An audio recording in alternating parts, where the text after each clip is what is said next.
राधे राधे दोस्तों, welcome to my YouTube channel study with Harkesh Kumar. तो स्वागत है आप सभी बच्चों का। तो आज हम सीखने वाले हैं क्लास 10th की मैथमेटिक्स का जो टॉपिक है आपका ट्रिग्नोमेट्री। ये चैप्टर आपके एग्जाम के पॉइंट ऑफ व्यू से बहुत ज़्यादा इंपॉर्टेंट है बेटा। तो आइए हम देखते हैं ये चैप्टर का। सबसे पहले हम देखेंगे कॉन्सेप्ट और फिर देखते हैं इसके क्वेश्चंस। ठीक है बेटा, जो इंपॉर्टेंट क्वेश्चंस ही हम डिस्कशन करने वाले हैं, क्योंकि आपका बोर्ड एग्जाम भी आपके नजदीक आने वाला है। ओके, तो हम सबसे पहले इंपॉर्टेंट चैप्टर्स की सीरीज चला रहे हैं आपके लिए, और उन चैप्टर्स में से जो इंपॉर्टेंट क्वेश्चंस हैं उसके विद कॉन्सेप्ट के साथ डील करेंगे आपके साथ। तो आइए देखते हैं। तो सबसे पहले बात करते हैं बेटा हम रेशियो ऑफ द ट्रिग्नोमेट्री। क्या करते हैं? Ratio of the trigonometry, trigonometric ratio, trigonometric ratio. क्या होते हैं बेटा trigonometric ratio? They are the 6 types of the trigonometric ratio in the whole mathematics. तो कौन कौन से होते हैं वो? पहला होता है हमारे पास sine theta, cos theta, tan theta, cot theta, sec theta और कोसेक थीटा। तो बेटा ये हमारे पास 6 ट्रिग्नोमेट्रिक रेशियो होते हैं। ठीक है, इनको हिंदी में बोलते हैं, हिंदी में बोलेंगे बेटा इनको त्रिकोणमितीय अनुपात। हिंदी में क्या बोलते हैं? त्रिकोणमितीय अनुपात। चलो अब हम बात करते हैं इनके बीच में कुछ रिलेशन होता है। तो हम बात करेंगे रिलेशन बिटवीन ट्रिग्नोमेट्रिक रेशियो। मतलब हिंदी वाले बच्चे लिखेंगे कि त्रिकोणमितीय अनुपातों में संबंध। जो त्रिकोणमितीय अनुपात हमारे पास 6 होते हैं उनमें संबंध क्या होता है? तो बेटा देखो, सबसे पहली बात संबंध देखो, ये पहला वाला लास्ट वाले से कनेक्ट करता है। मतलब कनेक्ट का मेरा मतलब मीन्स है यहाँ पे कि ये पहला वाला जो होता है वो लास्ट वाले का रेसिप्रोकल होता है। ठीक है, और जो सेकंड वाला सेकंड लास्ट वाले के रेसिप्रोकल, थर्ड वाला थर्ड लास्ट वाले के रेसिप्रोकल, इस तरीके से रेसिप्रोकल होते हैं। तो देखो कैसे लिखेंगे इनको। साइन थीटा इक्वल टू लिख सकते हैं 1 कोसेक थीटा। ठीक है बेटा, ये पहला वाला रिलेशन है इनका। सेकंड लिखेंगे cos theta equal to 1 sec theta. ठीक है बेटा, और थर्ड वाला लिखेंगे tan theta equal to 1 cot theta. ये इनमें रिलेशन होता है। हम इसको तो ऐसे लिख सकते हैं cosec theta equal to 1 sin theta, और इसको हम ऐसे लिखेंगे कि sec theta equal to 1 cos theta, और इसको लिखेंगे cot theta equal to 1 tan theta. ठीक है बेटा, और हम कैसे लिख सकते हैं इनको, ये भी देख लो आप लोग। इन दोनों का मल्टीपल 1 के ऊपर sine theta into cosec theta equal to 1, और sec theta into cos theta equal to 1, और tan theta multiply cot theta equal to 1। इनको ऐसे भी लिख सकते हैं। तो आपको ये समझ में आया होगा बेटा, जल्दी से नोट कीजिए आप। आई होप आप नोट कर लेना पोस्ट करके वीडियो। अब हम आगे बढ़ते हैं।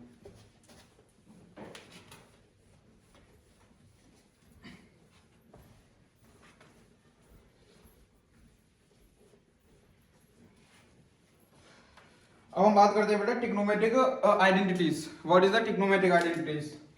तो यहाँ पर टॉपिक डालेंगे हम अगला trigonometric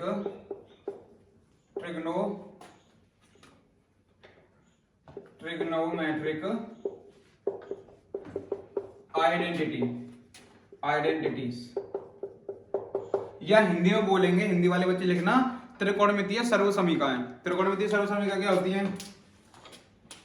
We have only 3 trigonometric identities in the 10th class syllabus. अब दो कौन कौन सी होती है बेटा? पहला होता है sine theta plus cos theta, इनका सम करेंगे और इन सम का करके करेंगे स्क्वायर करेंगे, और जब इनको हम ऐड करेंगे तो किसके इक्वल आएगा? हमेशा 1। और थीटा की वैल्यू क्या होनी चाहिए? थीटा की वैल्यू कुछ भी हो जाए, बट 10th क्लास में बता रहा हूं आपको, थीटा हम कहां से कहां लेते हैं? 0 से लेके 90 के बीच में लेते हैं। ये बात ध्यान रखना, 10th क्लास में लेते हैं। वैसे थीटा की वैल्यू कुछ भी ले लो, हमेशा ये क्या निकाल के देगा आपको? 1 निकाल के देगा। ठीक है, ये होती है आइडेंटिटीज। मतलब इसकी वैल्यू कुछ भी लेने पर हमेशा 1 आएगा, कुछ भी ले लो आप लोग हमेशा 1 देगा। ये आइडेंटिटीज होती है। सेकंड आपका होता है sec square theta minus tan square theta equal to 1। ये भी सेम टू सेम चलेगा इनके लिए। ठीक है। Third cosec square theta minus cot square theta बराबर 1। ये 3 ट्रिग्नोमेट्रिक आइडेंटिटी होती है बेटा। अब देखो इनको हम बहुत तरीके से मॉडिफाई कर सकते हैं, ठीक है, इनको बहुत तरीके से हम मॉडिफाई कर सकते हैं। वो अगर आप लोगों को देखना है कि हमें इनको किस तरीके से लिख सकते हैं, उसका मैं वीडियो आपको अलग डाल दूंगा, क्योंकि देखो हम इनको क्वेश्चंस में ही देख लेंगे किस तरीके से लिख सकते हैं। आप इनको नोट कीजिए जल्दी से। चलो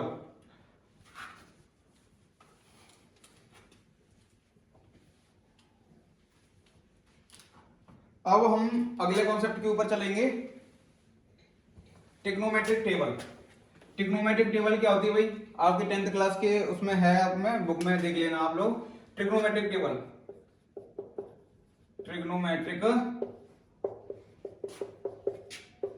टेबल, वैल्यू टेबल ऐसे भी लिख सकते हो आप लोग, है ना। तो ट्रिग्नोमेट्रिक वैल्यू टेबल में क्या होता है, देखो आप, मैं पूरी टेबल नहीं बनाऊंगा यहाँ पे, मैं सिर्फ और सिर्फ उस टेबल को याद करने का तरीका बताऊंगा आपको, है ना। तो देखो किस तरीके से याद करते हैं। जैसे मेरे पास ये साइन थीटा होगा इधर, और इधर हम थीटा की वैल्यू ले लेते हैं। ओके, ये थीटा की, चलो थीटा को यहाँ ले लेंगे, इसको थीटा को यहाँ लेते हैं और साइन को नीचे ले जाते हैं, ठीक है भाई, इस तरीके से लेंगे। अब देखो थीटा की वैल्यू क्या क्या हो सकती है, देखो ध्यान से, 0 डिग्री हो सकती है, फिर इससे 30 डिग्री हो सकती है, 45 हो सकती है, 60 हो सकती है, और लास्ट में 90 हो सकती है। इस तरीके से वैल्यू आपकी हो सकती है बेटा हमारे पास। जैसे फॉर एग्जांपल आपको सिर्फ और सिर्फ साइन की वैल्यू याद करने की जरूरत है और कुछ नहीं है, ठीक है। अगर मैं इस थीटा की वैल्यू 0 डिग्री ले लूं, साइन 0 की वैल्यू रहेगी आपकी 0, ठीक है। अगर मैं थीटा की वैल्यू 30 ले लूं तो इसकी वैल्यू होगी 1/2। थीटा की वैल्यू इसमें साइन में 45 ले लूं तो ये हो जाएगी आपकी 1/√2। अगर थीटा की वैल्यू में 60 डिग्री ले लूं इसके अंदर, तो इसकी वैल्यू आएगी हमारे पास √3/2। इसकी वैल्यू 90 ले लूं तो 1 आएगी। तो एक बात ध्यान रख लेना, जो साइन की वैल्यू होती है ना, हमेशा ध्यान रख लेना, साइन की वैल्यू किसी भी एंगल के लिए, 90 के लिए नहीं वो बोल रहा मैं, आप 11th क्लास में पढ़ोगे, किसी भी एंगल के लिए साइन की वैल्यू हमेशा ध्यान रख लेना 0 से लेके और 1, या -1 से लेके, ऐसे -1 से लेके -1 के बीच में होती है, -1 से नीचे नहीं जाएगी और 1 से ऊपर नहीं जाएगी, हमेशा ध्यान रख लेना, ठीक है। अच्छा अब बात करते हैं cos थीटा की। cos थीटा की वैल्यू कैसे याद रखेंगे भाई, cos थीटा का क्या करना है हमें, इसका उल्टे का मतलब है, इनका जो ऑर्डर है ना, ऑर्डर को इस तरीके से लिख दो उल्टे वाले क्रम में इसको। जैसे 1, जो 1 वैल्यू है इसकी, दूसरे मार्कर से बताता हूं, ये इसकी जो 1 है वो यहां पर आ जाएगा, ठीक है। इसका ये वाला है वो इधर आ जाएगा, ये वाला इधर आ जाएगा, ये वाला इधर आ जाएगा, और ये वाला इधर आ जाएगा, ठीक है। ये साइन की हो गई और कॉस की हो गई।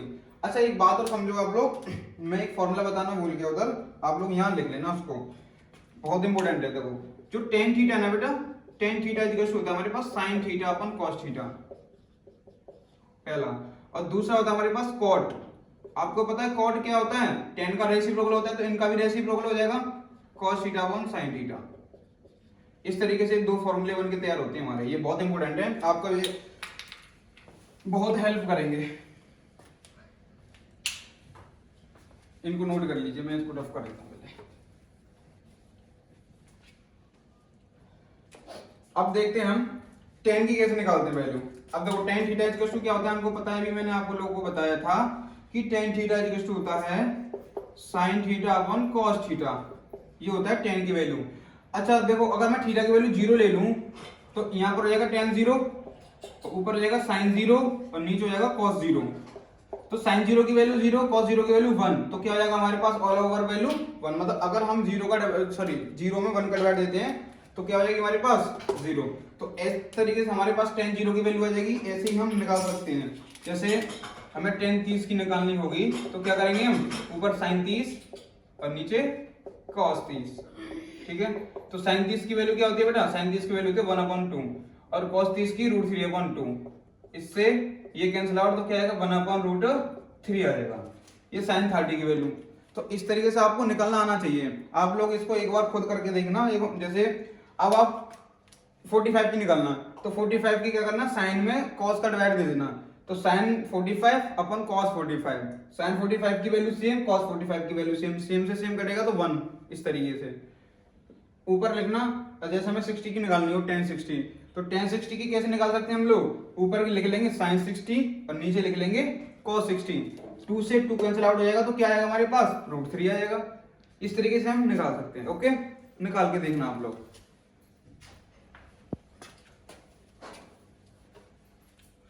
अब जैसे अब मैं कॉट की बात करता हूं, कॉट की, कॉट थीटा बराबर होता है cos theta upon sin theta. पता बेटा, आप लोगों को भी बताया था मैंने। अब देखो, जैसे मुझे cot 0 की चाहिए, cot 0 की वैल्यू चाहिए, तो ऊपर cos 0 और नीचे sin 0। ओके, तो देखो cos 0 की वैल्यू ऊपर क्या हो जाएगी, cos 0 की वैल्यू थी 1 और sin 0 की 0। अब ये कंडीशन तो भाई नॉट डिफाइन होती है उसमें मैथमेटिक्स के अंदर। मतलब आपने देखा होगा, फ्रैक्शन भी पढ़ा होगा छोटी क्लासेस में, आपकी टीचर ने बताया होगा।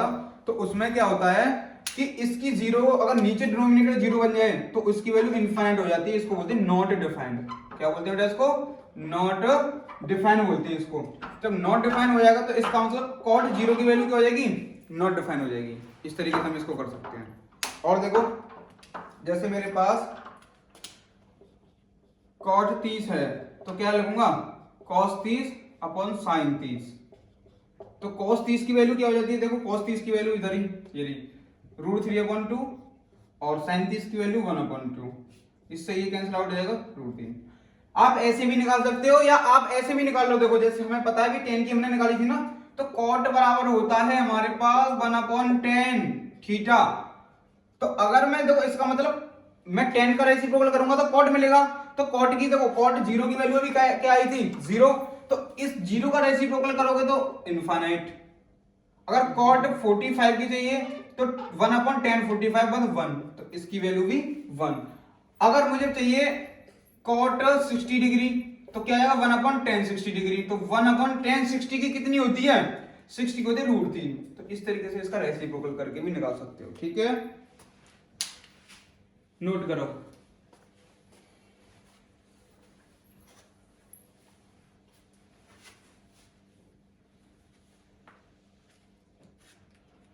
अब हम बात करेंगे बेटा सेक। तो सेक थीटा बराबर क्या होता है, 1/cos। तो cos का उल्टा कर दो, सेक की वैल्यू निकल आएंगे। देखो जैसे मुझे सेक 0 की वैल्यू चाहिए तो cos 0 के 1 होता है, तो 1 का उल्टा करेंगे तो 1 ही आएगा। ठीक है, जैसे मुझे सेक 30 की वैल्यू चाहिए तो cos 30 की वैल्यू इसका उल्टा, तो 2/3 नीचे 2/√3। समझ रहे हो।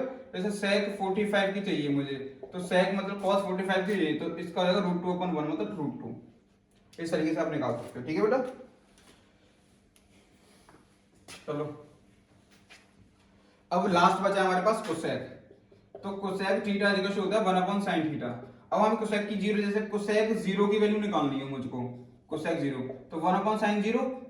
तो sin 0 मतलब 1/0 का मतलब है नॉट डिफाइंड। ये भी कंडीशन नॉट डिफाइंड बैठेगी। ठीक है, तो कोसेक 0 की वैल्यू नॉट डिफाइंड। जैसे कोसेक 30 की चाहिए तो 1/sin 30, तो sin 30 की वैल्यू क्या है बेटा, ये 1/2। तो 1/2 से 2 पर जाएगा तो 2 आ गया। इस तरीके से मतलब इसका साइन का उल्टा कर दो। ऐसे कोसेक 45 चाहिए मुझे, तो कोसेक 45 का मतलब क्या होता है, कोसेक 45 का मतलब 1/sin 45। तो इसका उल्टा कर दो, सीधी सी बात है। तो इसका उल्टा करेंगे तो क्या आएगा, √2 आ जाएगा। समझ में आ रहा है। जैसे मुझे कोसेक 60 की चाहिए तो कोसेक 60 का मतलब इसका उल्टा कर दो 2/√3, इसका उल्टा कर दो 1। तो इस तरीके से आप निकाल सकते हो। इसको नोट कीजिए और फिर हम देखेंगे कि अच्छा सा क्वेश्चन प्रूफ वाला। देखो बेटा, इस वाले जो चैप्टर है इसमें से सबसे इंपॉर्टेंट क्वेश्चन फंसेगा आपका प्रूफिंग वाला। वो प्रूफिंग वाला क्वेश्चन देख लेते हैं हम लोग। चलो मिटाते हैं इसको।